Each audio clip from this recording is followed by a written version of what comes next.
Férias, criançada livre para brincar? Nem sempre, não é? Porque eu imagino que elas queiram agora mesmo ficar assim, grudadas no celular ou ligadas no videogame, ali no computador, né? E os pais, os avós, ficam sem saber como evitar, como controlar esse excesso, né? E o que trazer no lugar para que elas também se interessem.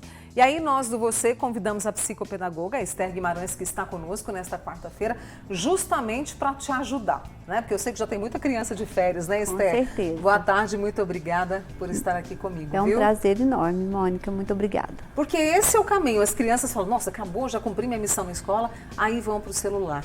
E isso é um perigo, é um risco? É um risco muito grande, né? Em 2023, nós temos aí pesquisas muito importantes falando dos enormes prejuízos que as crianças sofreram, né? Em virtude de excesso de tela, né? A tela e da precocidade, não só do excesso para as crianças maiores e para os adultos, mas porque está muito precoce. As crianças muito pequenas estão usando telas. E aí, no caso, quando a gente fala de prejuízos, que tipo de prejuízos? Isso no aprendizado? Que tipo de prejuízo? Ótima pergunta.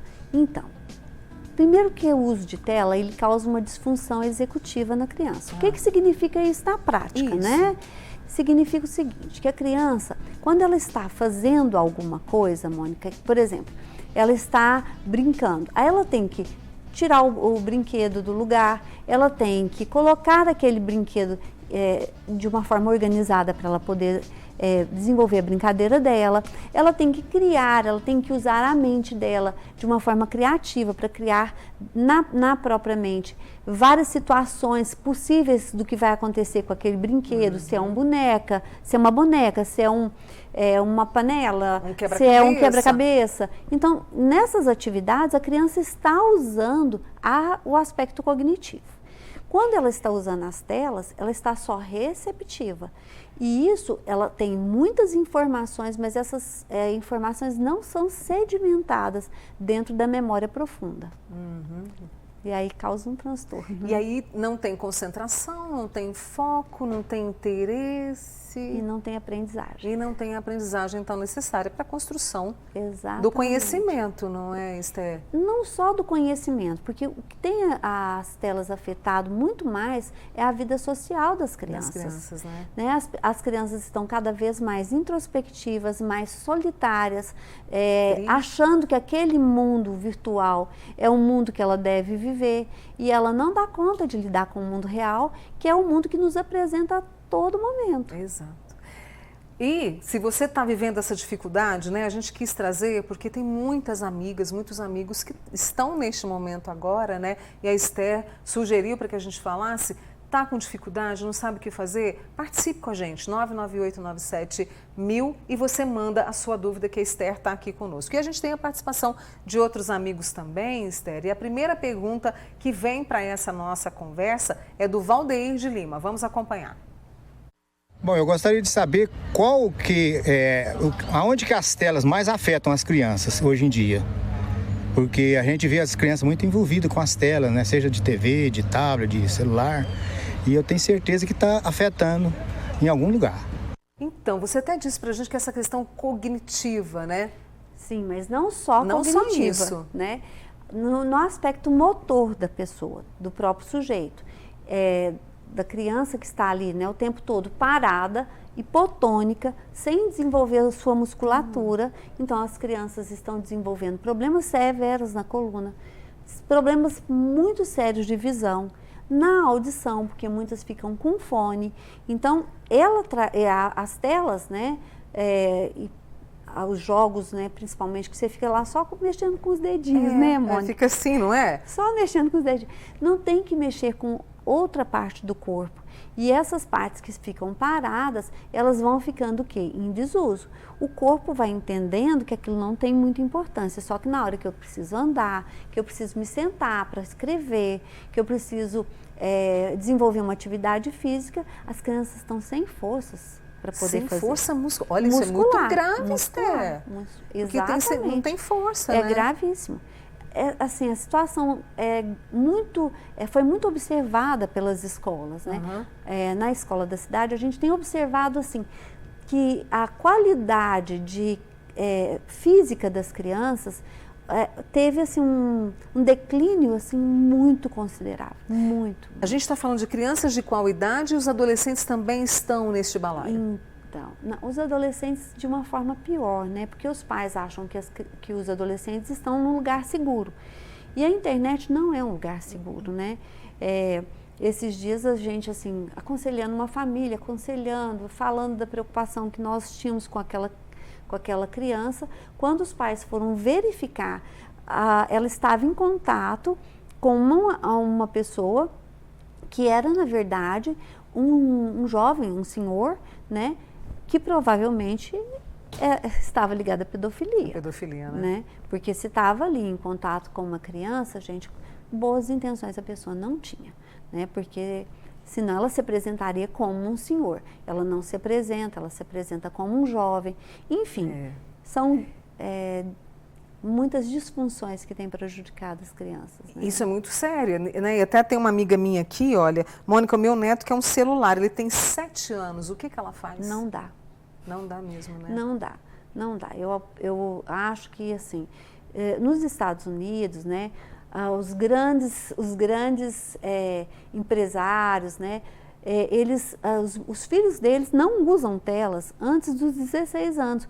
Por que uma criança aqui no Brasil, que é um país onde você tem muito mais necessidade de conhecimento, de estudo, de leitura, né? A leitura ficou assim em último plano hoje, vai entregar a mão de uma criança de um celular. Para quê? Qual o objetivo disso?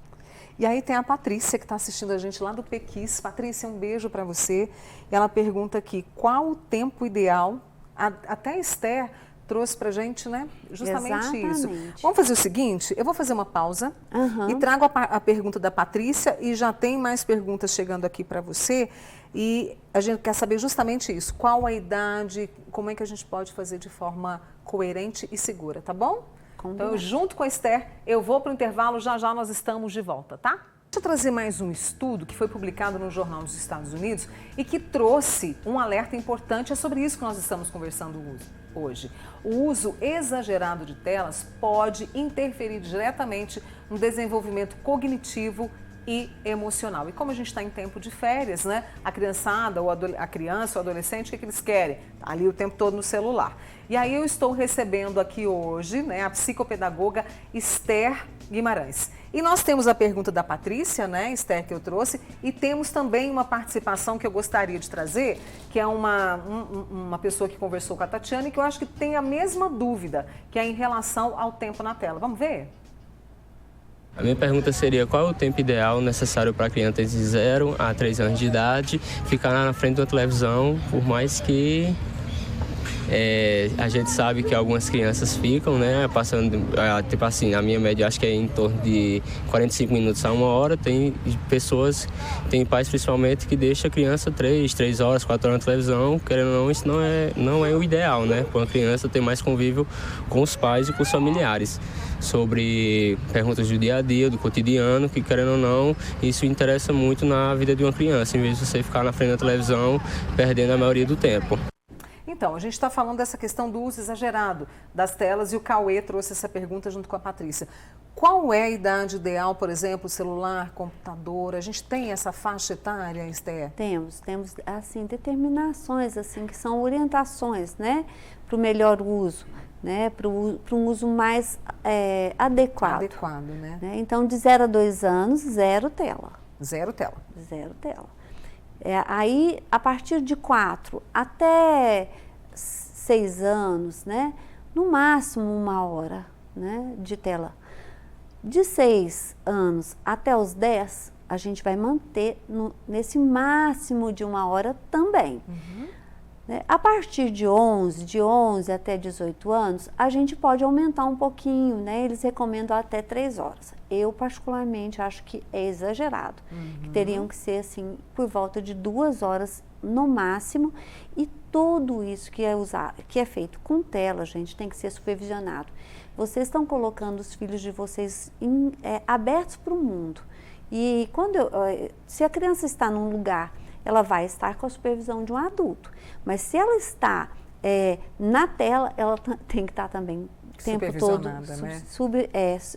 extremamente com supervisão. E aí você está trazendo essa questão do horário, do tempo ideal, e a gente sabe que é preciso estabelecer limites. E às vezes, eu não sou mãe, né, Esther, mas eu imagino que seja muito difícil, porque a criança contra-argumenta, né? E aí, como fazer?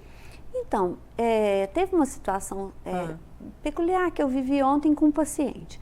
Ele chegou jogando um joguinho no celular, que é o Candy Crush, que até os adultos são muito apaixonados, né? E aí, eu primeiro comecei a jogar com ele. Falei, não, então vamos jogar nós dois juntos. E fui levando. Aí, de repente, eu falei, nossa, eu tenho um jogo para sugerir que foi muito bacana. E aí, eu falei assim, vamos jogar dama? Você já jogou dama? E ele nunca tinha jogado dama. E aí, ele se interessou, apaixonou. Aí depois ele falou assim, agora eu quero te ensinar a jogar xadrez. Olha. E aí foi assim, olha o quanto que isso, né? Você às vezes precisa participar um pouco do mundo da criança para entender, do adolescente, entender o que ele está fazendo, o que é o desejo dele, e trazendo devagarzinho para outras situações. Né? Essa participação, essa compreensão dos mundos é muito importante. Quer fazer mais pergunta? Eu tenho aqui, olha, a nossa amiga Raquel, que está participando, 99897 1000 é o nosso WhatsApp. A pergunta dela é a seguinte, ela descobriu recentemente, deve ter buscado aí também ajuda profissional, que o filho, que tem 7 anos, tem TDAH e síndrome do TOD, né? Tem alguma coisa a ver com o excesso de telas? Achei essa pergunta dela bem pertinente. Então, os transtornos do neurodesenvolvimento, eles estão muito mais pesquisados, Mônica, né? Hoje a gente compreende muito melhor esses transtornos e a gente vê que eles têm sim, que as telas têm sim um impacto, né? Por quê?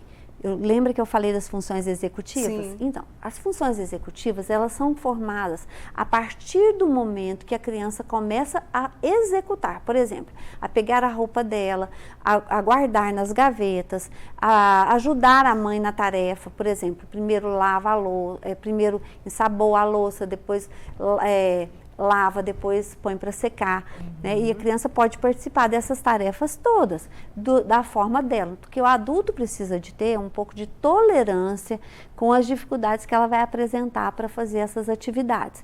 E isso forma funções executivas. E ela vai ter controle inibitório, flexibilidade, equilíbrio. Que as crianças, exatamente, que as crianças, planejamento, né? O quanto que eu tenho que planejar quando eu estou desenvolvendo um jogo físico, um jogo concreto que não está pronto, eu tenho que planejar. Agora, quando eu estou com tudo pronto, gente, eu realmente não tenho que fazer muita coisa, eu só recebo. Só recebo, né?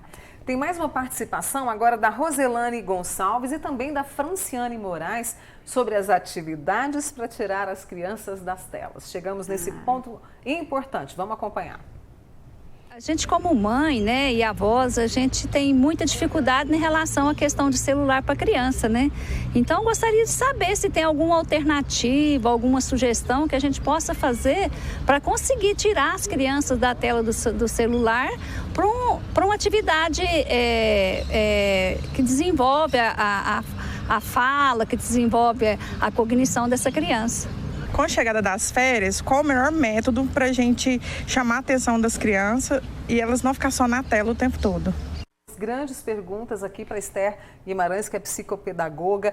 Assim, na minha época a gente brincava muito na rua, hoje em dia não pode, não tem tanta... Exatamente. Né? Não dá para fazer isso, né? Mas era o quê? Bicicleta, carimbada, esses jogos. Que é essencial. Essencial. Né? O que se pode fazer hoje? Qual a sua sugestão, Esther? Então, eu tenho pensado muito nisso, Mônica, em sugestões, porque não adianta a gente só apontar a dificuldade, o problema. A gente precisa apontar uma saída, né? Isso, eu tenho conversado muito com os pais, né? Tanto dos meus pacientes como os pais na escola, da importância de, por exemplo, eu vou fazer um passeio com o meu filho no sábado, mas hoje ainda é quinta-feira. Aí na quinta-feira, a gente vai no supermercado, nós vamos fazer compra para casa, mas nós já vamos comprar as coisas que nós vamos fazer um bolo, que nós vamos fazer um piquenique no sábado. Então eu vou criando durante a semana expectativas. Amanhã nós vamos, aí na sexta eu vou preparar o suco. No sábado eu vou preparar primeiro a cesta, vou colocar as coisas lá, né, a toalha, as comidas que nós preparamos durante a semana, para a gente levar para fazer o lanche. Então são coisas muito simples. Uberlândia tem espaços maravilhosos, né? Nós temos parques excelentes. E isso tem que ser aproveitado. Mas às vezes é lógico que na correria, no dia a dia das famílias, não tem, né, tempo. Então tem que ser às vezes no final do dia, na noite, né? Ou no final de semana, mas durante a semana eu vou fazendo coisas que eu vou chamando a atenção. Ah, vamos fazer um bolo? Ah, vamos. Ah, então tá, vamos escolher a toalha que nós vamos levar. Isso tudo envolve a criança naquela atividade, né? E outras atividades artísticas, coisas Desenhar, simples, né? fazer uma massinha. Guardar essa massinha na geladeira para ela usar durante a semana. A gente lá na escola, no nosso Instagram, a gente deu várias dicas para os pais, né, de atividades para fazer agora nas férias, que é muito bacana. Tirar um momento ali para sentar ali na sala, como diria minha avó, arreda o sofá, para ler, para pegar um livro, para ler, para estimular a criatividade. E essa é uma tarefa, uma atividade que a criança tem que ter muito prazer e ela é muito prazerosa. Quando a criança aprende a gostar de ler, né, e ela só vai gostar de ler se ela ver o adulto que ela tenha total admiração lendo também. Então não adianta só a criança, o pai falar, nossa, toma um livro e ele está lá no celular. Não. Ele tem que ter coerência. Então as crianças precisam disso, né? Aquele momento de família onde o pai vai contar uma história, a mãe vai contar uma história. História de família. História de família, Né? pegar o Mostrar álbum, né? E contando ali com as imagens, enfim. Todas essas atividades que podem ser feitas coletivamente precisam substituir as atividades solitárias e eu falo autísticas que as telas levam, né? Tem uma amiga minha, ela até pediu para não falar o nome dela. Ela falou, Mônica, eu tenho um caso desse na minha família. Desde pequeno, o dia inteiro só se fecha no quarto. Mas tem uma outra situação bem séria aqui que é preciso um acompanhamento. E é preciso trazer essa criança, esse adolescente com muita conversa e amor, né? Muita conversa e amor. E isso pode realmente gerar um transtorno no comportamento dessa criança. Por quê, gente? Porque tem uma falta de relação afetiva, né? Que vai provocar um transtorno, né? E esse transtorno é de oposição. Mas a que essa criança está se opondo, né? E por que ela não se comissiona naquilo que os pais pedem a ela? Porque o exemplo é tudo. Esther, eu adorei essa conversa, espero contar com você em outras oportunidades. Estou à disposição. Para a gente resgatar esse lúdico que faz uma diferença enorme na nossa vida, né? Muito obrigada. Obrigada, Foi um prazer. Obrigada.